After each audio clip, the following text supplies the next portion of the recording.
I don't know what to say guys, but welcome back to the vlog. May ginawa na naman yung dad ko eh. It's obviously that orange monster at the back. Sobrang laki. We had to move away 2 cars just to fit this thing in the garage. So yung Rage tsaka yung GR Yaris, they're outside. Na-kick out sila. Kasi ito na yung bagong baby siguro. Ayan. So, yun guys, it's a 2023 Ranger Raptor in code orange. Yeah.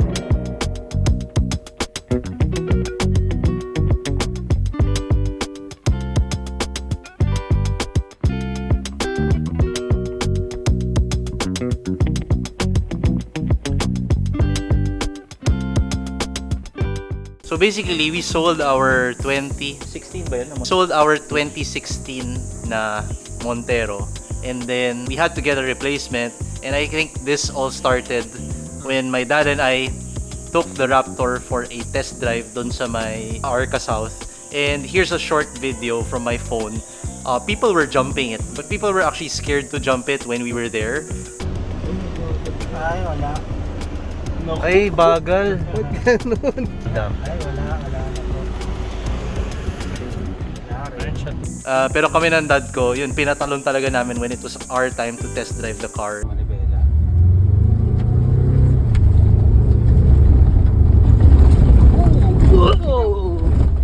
And we really made it fly.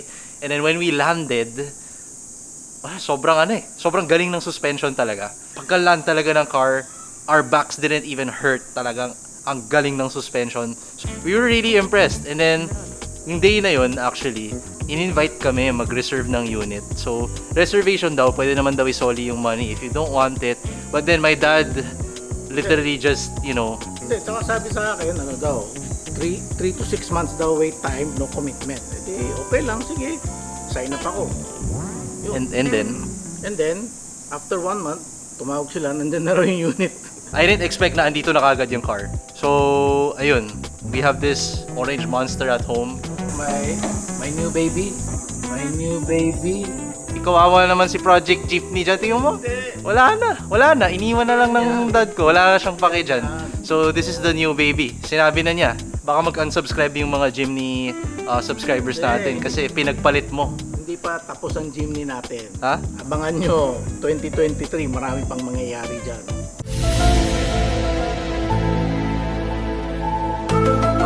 So, what is the purpose of this thing? Ito? Wala pa, hindi ko pa alam kung anong build gagawin natin dyan eh. Anong build purpose kasi? Bakit mo siya binili? Hindi yung anong build gagawin. Wala guys, yung dad ko talaga pag bumili ng kotse, I guess yun yung may balak eh. Ha? Ano yung purpose? Siyempre, para kumarga ng tao. Pero tinatanong niya ano daw yung build. Ano nga ba yung build? Di ko pa alam. Ako, honestly, I have a few ideas pero hindi ko muna i-share. And I've told them to my dad, but we'll just let it happen. But for now, ito yung Ranger Raptor. What have we done to it? We basically lowered the tire pressure kasi when we got the car, we got it 40 PSI lahat ng tires kasi from storage, diba? So we lowered it down to the recommended tire pressure na nakasulat doon sa door jamb. Kasi may kasama siyang cover para dito sa tow hook. Kabit na lang natin. Kasi hindi kinabit ng kasa eh. Since Raptor to, reinforced pati itong cover, bakal yung frame dito sa likod. So, it's gonna be really hard to break this. Tama? Okay, typical Ford. Ano ba yun? Flower. Kinakabit lang siya ng ganito. So, susuksok mo lang siya dyan. And then like that. Yan. So, ganyan siya. Tara! So, you just have to screw it dito sa likod. And then that's what's gonna hold it in place. A few moments later. Yan guys, nakabit na natin itong nasa right side. What do you guys think? Fitment is very good kasi well, original part yan, pang Raptor talaga. I like it. And the best part is, aerodynamic na siya. Kasi the air will just slip pag ganun. Kaysa yung doon, pumapasok yung hangin.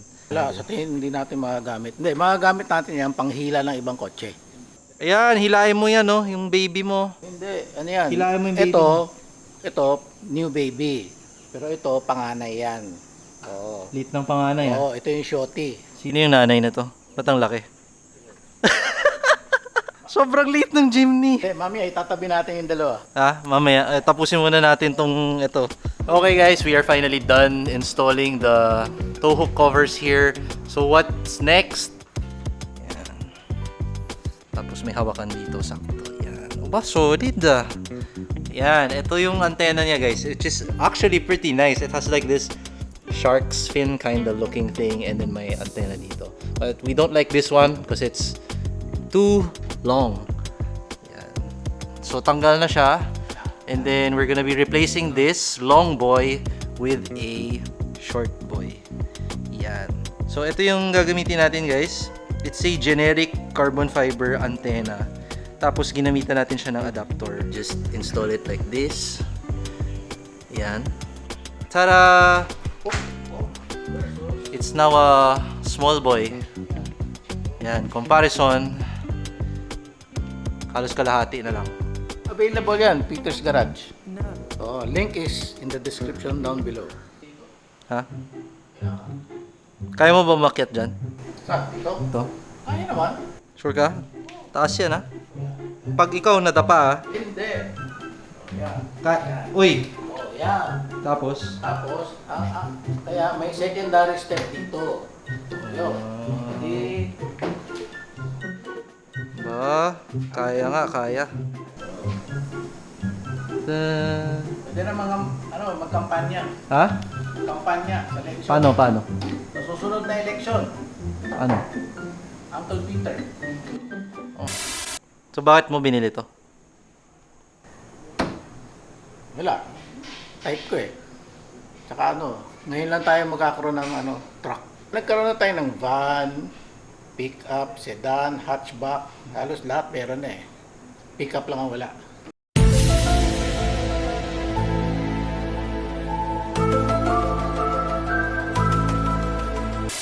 Wala.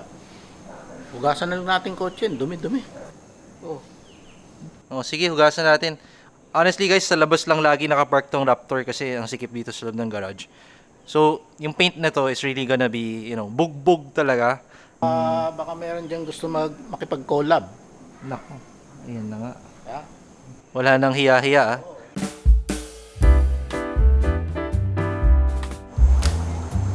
Bago.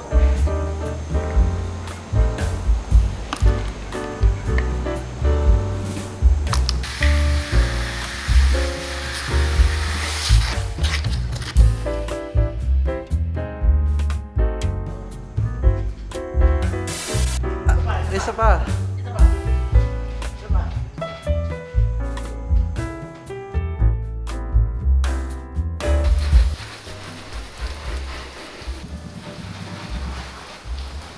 So guys, anyway, maghugas na kami ng car and we're using Sonax products by the way. Okay sila.